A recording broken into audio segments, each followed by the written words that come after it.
Ladies and gentlemen, welcome back to another episode. This is Culture Shock. We appreciate you guys for tuning in. After a long, chaotic season, the season's finally over. The Colts did wind up going off on a good note. They wind up winning the last game, Week 18 matchup against the Jacksonville Jaguars. We got so much to talk about today. We got to talk about that game. We got to talk about the letter from Jim Irsay to the fans. Then we got to talk about the firing of Gus Bradley, which is something that Colts fans probably wanted for a few seasons now. But I am not alone. I wound up reaching out to the fan base and to the community. One of the longtime supporters that's always, looking out and always wants that opportunity to join the show. Say, hey, if you need somebody, to do the show with you, reach out. I'll do it. So I was like, you know what? Today I'm going to give them that opportunity. So without further ado, I want to introduce you guys to a longtime supporter, DJ. DJ's here with me. He's going to be doing the show to get a reaction on the season, Gus Bradley, and we're going to talk about the letter. So DJ, how we doing? I'm doing good, just staying here. Really, just been a long time supporter, of course, of your podcast, and also just been excellent to really just strive in the sports communication field. I've also been a longtime supporter of the Indianapolis Colts, but as far as we are concerned, this season has just not gone the way that we've gotten to as fans, and I can speak for all the fans here. It's just gotten not the way that we wanted to, and the decisions we're gonna get into them right now could be a little controversial, but of course, like you said, Marcus, we're going to get into it. And starting off with this Colts versus Jacksonville game in Week 18, what are some of your thoughts heading into the coming out of this game and really some of the results that you saw? Yeah, absolutely, man. My results were short. I kind of predicted this game to go as it did. I predicted the Colts to win. When you look at the rivalry and the recent history, the Colts and Jaguars, the Colts really do have a favor at home. Both of these teams are dominant at home, so I'm always on the Colts side of winning this game at home. And I expected Jonathan Taylor to go out there and do what he did, and he did that damage. So it was always good to see Jonathan Taylor go out there and pretty much put in the workhorse that he's usually doing. Still one of the best running backs in the league, despite what the records say for the Colts. And he had a pretty good outing, honestly. Joe Flacco went out on a good note. A lot of people questioned at the end of the season if this is going to be his last year or not. It's good to see that he left with a dub. Of course, the season was a little chaotic, being with the Colts and everything with this carousel situation, but it's good to see him end with the victory. Don't know what that's going to look like, but honestly, Alec Pierce had himself a very good game against this Jaguars team. But those are just a few names. I'm going to ask you on this side, who did you see stand out from this Colts game? I'm gonna give it hands down to Josh Downs and Michael Pittman. Those two receivers did a really fantastic job. But Josh Downs, in his second year tenure, he's one of those wide receivers that I think we've seen kind of explode right throughout this season. He's really been in the slot. You've getting him the play action involved, especially in that Tennessee game back in Week 6 in Nashville. This is one of those receivers that he's remarkable, right? He comes out in his second year and he's looking fantastic. He was 10 for 94 against the Jacksonville Jaguars. Someone that, you could rely on as a quarterback. I think for Joe Flacco, he can rely on. Now, for Joe Flacco, 58% completion. It wasn't exactly his best game, but considering it was Week 18, there was no really high stakes. It was okay, right? It did go overtime. We did get the win. But Josh Downs, I got to give it hands down to just him. I think he was one of those standout players for me. I agree. And with the season ending, you got to leave with something to go into next year. Of course, there's going to be some culture things changes as we can see already. But the team put up total almost 500 yards. It's a good sight for 29 to be exact. So it's a pretty good thing to see. A little bit, of course, a lot of people are going to downgrade it because of the Jacksonville Jaguars. But football is football. No matter who's on the other side, the only thing that matters is if you win or you lost. So we got to leave here with something. The defensive side, of course, Gus Bradley getting fired. The defense, they did what they had to do a little bit, but the Jaguars, I predicted Mac Jones to have a decent game, and he wound up doing so. But shout out to Julian Blackman. I've been asking, I don't know if you know, but I've been asking him for an interception for about 5 weeks now. Finally gave me one against the Jaguars, so I smiled. That was a good thing. But what did you see from this defense against the Jaguars? I agree with you. I think Julian Blackman, getting his, I think that was really important. That might be his last interception, possibly as a Colt. We don't know, right? Again, that depends on free agency becomes or trades, right? But Julian Blackman, hopefully that isn't his last time. But again, we just never know. But just that fantastic interception, I think in a game like this, just goes to show you what he's gonna go through for this team, right? But outside of that, the run defense again, shows up again, really 2.8 yards per carry to Bigsby and 2.4 to Travis Etienne.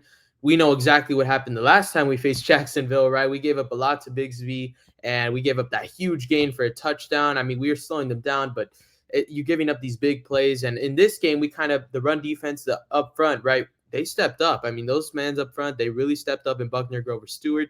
But really, the problem, I think you would agree, Marcus, is the secondary. Brian Thomas Jr. getting 100 yards with a 41 long. That's just unacceptable, right?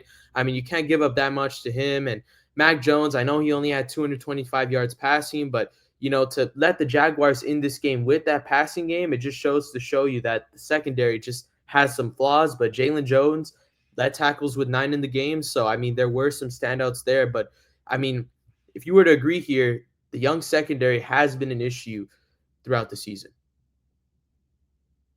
Yeah, for sure. And this is an issue we knew going into this year with the running it back with the guys and giving those guys that next man up policy, giving their opportunity, throwing them out there into the fire, and that's the only way they can develop is through game reps. Of course, we said the same thing with the whole Anthony Richardson situation when he got benched. It was like, okay, if you want him to get better and be the franchise guy, you got to throw him out there in the fire and go through those mistakes. And kind of did that with the secondary, which is very young. They're showing a lot of promise this year. So out of Jalen Jones and those guys, even Walmack coming in off of waivers this season, a lot of those guys showed a lot of potential that could be, holders going into the next season. Who do you want to get out of that? So, I mean, they have their ups and downs. Honestly, I was impressed of what we got out of those guys. Of course, they're not household names yet or things like that. But I think what we got, at least um, in the middle of the season through a few games, I got a potential, especially out of Jalen Jones. Like I said, he was one of my favorites this whole year. So hopefully we can get him back and he can go out there and we can pair him up with some actually good pieces in free agency or in the draft. But honestly, the secondary has been the biggest issue. But like I said, that goes to Gus Bradley getting fired at the end of the year. But like I said, the writing was on the wall with the situation. We just didn't know who was going to get fired. But Gus Bradley, unfortunately, it happened to be him. He'd been here for multiple seasons. Of course, never really got over the edge. But if you compared him to Matt Eberflus, who we had prior, I think Eberflus had this defense flying around. Of course, they had almost the same scheme, but he was still living off the Seahawk days, in my opinion, when it comes to Gus Bradley, and he just couldn't get over the hump. But like I said, you can't really put the blame on the coach because the same players had the different coordinators for multiple seasons, and it's been pretty much the same outlook. What was your thoughts about Gus Bradley's getting fired? I think Gus Bradley, when he got fired, right? I think this is something that Colts fans wanted. At the end of the day, the defensive coordinator, right? I mean, against the Giants, you allow 38 points against a Giants offense that was doing poor throughout the season. It's really unacceptable. And to have like repeatedly after year, I mean, even when Eberflus was here, you'd have these season end collapses like in 2021 with Carson Wentz in Jacksonville. I'm allowing that many points to that Jaguars offense, right? So again, you've had collapses with the same players. I mean, it's the defensive coordinator too.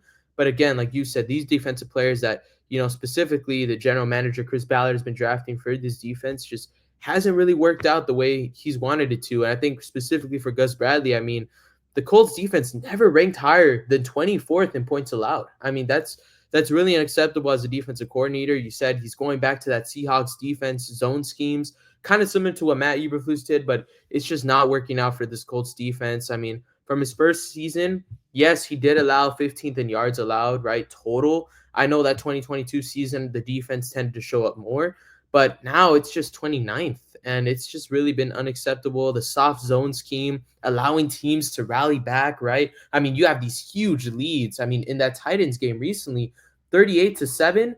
And then all of a sudden, Marcus, it's 38-30. It's like, what's going on? You know what? It's just you're allowing these teams to rally back, and that's just not the way to go about things. I agree 100%. Before we get to the last topic, got to give a shout out to Zaire Franklin. This game, he had a sack, and he's a lot of tackles this game, and he wound up leading the NFL in tackles. So I want to give a shout out to him. I know the fan base is a little 50-50 with him, but I think his play can't go unnoticed. Leading the league in tackles is a hard thing to do. Of course, when Shaquille Leonard did, he was on the top of his peer. So with the accolades and things like that, you just want to level up and try to get better and better with years. So him getting this award, I was happy for him just to see his journey in the NFL, starting from special teams all the way to a captain to where he is now. It's definitely um, a moment he can be proud for. Had a big game and had a good season as well. What was your thoughts on Zaire this season? Zaire Franklin, I mean, like you said, just a lot of ups and downs, right? A lot of like controversy, the obviously the Pat McAfee situation, just a lot of things that really weren't going in the direction of like Zaire Franklin, right? He has the Trenches podcast. He's good as a linebacker, right? Early on in the season, you could say it was kind of rough, but then he slowly and back improved to what we expect out of a leader, right? Out of that main linebacker in the middle of the field. And to, reach the number one in tackles this year. I think that's a huge accomplishment for him and what he's been able to do for this team. And he's proving that he deserves to be on this team next year. Absolutely, man. Shout out to Zaire. So after the season's over, the dust settled. It's calm now in India a little bit. Jim Irsay, after the game, went into the locker room, talked to the players, and then a letter wound up going out to the fans. Wound up sending it out via Twitter. I got mine via email as well. I don't know if you guys were subscribed on the email, but it wound up coming out. This is what it said. I'm going to read it out to you guys if you're listening to it in your car, things like that on the podcast wise. YouTube, it is being posted, so you can see it as well and read it with me. It says, "Dear Colts fans, as we close out the season, I can't tell you how disappointed I am that we failed to win the AFC South and earn a playoff appearance. There's a high standard in the city for our team and anyone who steps onto the field wearing the horseshoe. The expectation is to win our division and compete for championships. Just being on the doorstep of the playoffs is not the standard. I expect nor what you deserve. We understand that and always accept the challenge. Believe me, I know you share my impatience and frustration. I know you invest your time, energy, and money into the Colts every year. More than anything, we want to reward you with division titles and playoff runs, and we've fallen short in the most painful ways possible." Now, of course, that is a very heartfelt letter.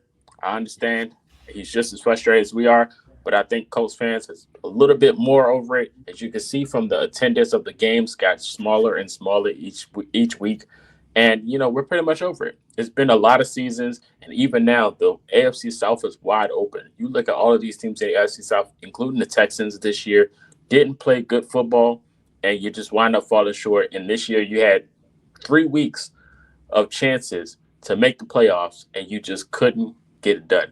So something has to change. Colts fans been saying it for years, and nothing's happened yet. Hopefully, this might be the end of that era when they finally just turn over the leash, figure it out, get a new GM possibly, after the season, and maybe figure it out with with the defense. The offense gets a little consistent. We can finally get Richardson to turn over and become that franchise quarterback we want to be. you know, it got announced earlier this week as well that Ballard and Shane Steichen's going to be coming back for another season. What's your thoughts on that situation and the letter? Yeah, I mean, in regards to the letter, Jim Irsay, I mean, there were fans that weren't happy with it, and there were fans that were happy with it. Again, there's a very 50-50 with his fan base, and I feel like, you could argue that, right? A lot of collapses at the end of seasons, right? Like, you start back to 2021, like I was saying with Carson Wentz, no one expected us to lose to the Jacksonville Jaguars. I could ask anyone on the outside about no one expected us to lose that game, and it ended the way it did. I mean, 2022 with Matt Ryan, 4-win season. We end up drafting Richardson. 2023, we run it there.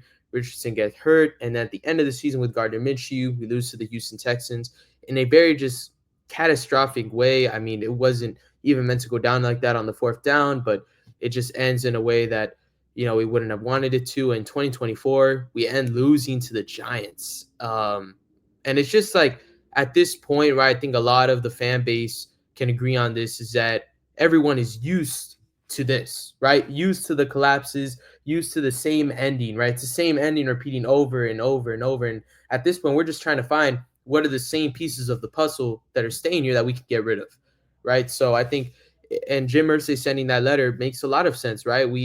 The Colts organization has not given, Super Bowls or playoff appearances or division titles.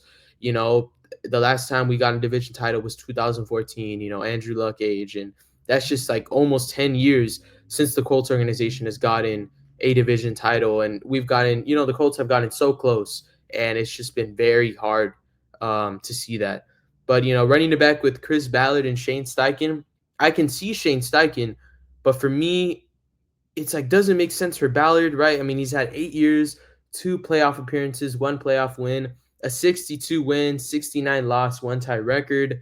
I mean, it's not the statistics are there. He shouldn't be here. I mean, and that's just my general opinion, but again, you could agree or disagree with it, but this is just my opinion. I don't believe he should be here, but again, there's a lot of 50-50 on that. Some people do believe he should be here, right? Maybe get another year to prove that he can be our general manager.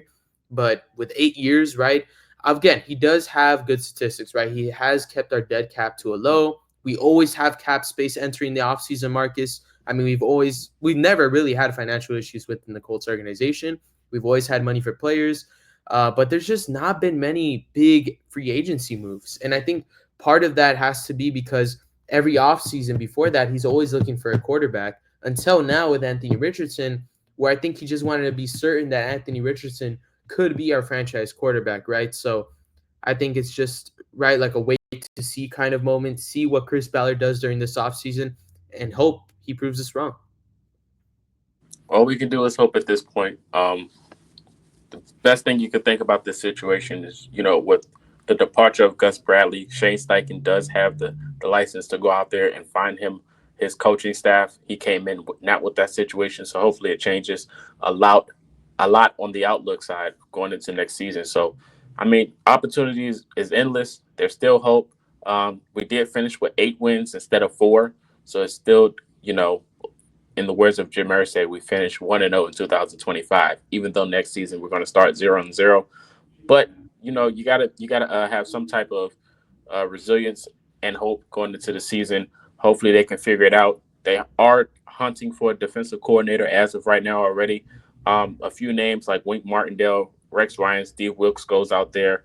The former defensive coordinator from the Bengals is out there as well as an offer. So there's a lot of names out there that can be the next defensive coordinator for the Colts. So the opportunities is there. We're going to see what happens. The presser for Chris Ballard does come out tomorrow at Friday. If you are listening beforehand, it does start at 10 a.m. So I will give you a reaction to that as well. A lot of people are going to think it's the same thing. We don't know yet. We're going to figure it out from that. But other than that, that is pretty much the outlook, how we figured this season turned out to be. Of course, we'll be back more for more content. The draft here, so mock drafts are going to start coming out. The events is going to start coming out as well, like the Senior Bowl and the draft. But we will keep you posted. You got to turn your notification on all platforms to stay posted as well. I'll be on the alerts when news drop. So stay tuned for that. I want to appreciate DJ for coming through and joining me on the show. Check him out on all the platforms as well. He's doing shows as well. Where could they find you if they don't know?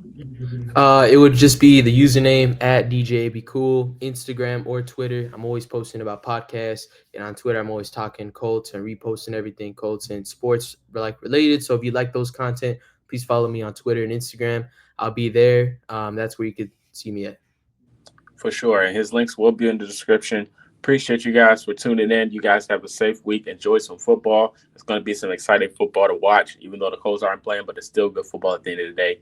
I'm a football fan, so I'll be watching anyway. But you guys let me know your thoughts in the comment section. Who's going to win the Super Bowl? Let me know your thoughts about the letter, the post-game reaction, and the Gus Bradley firing as well. That's DJ. This is Culture Shock. You guys stay tuned, and I will see you next time.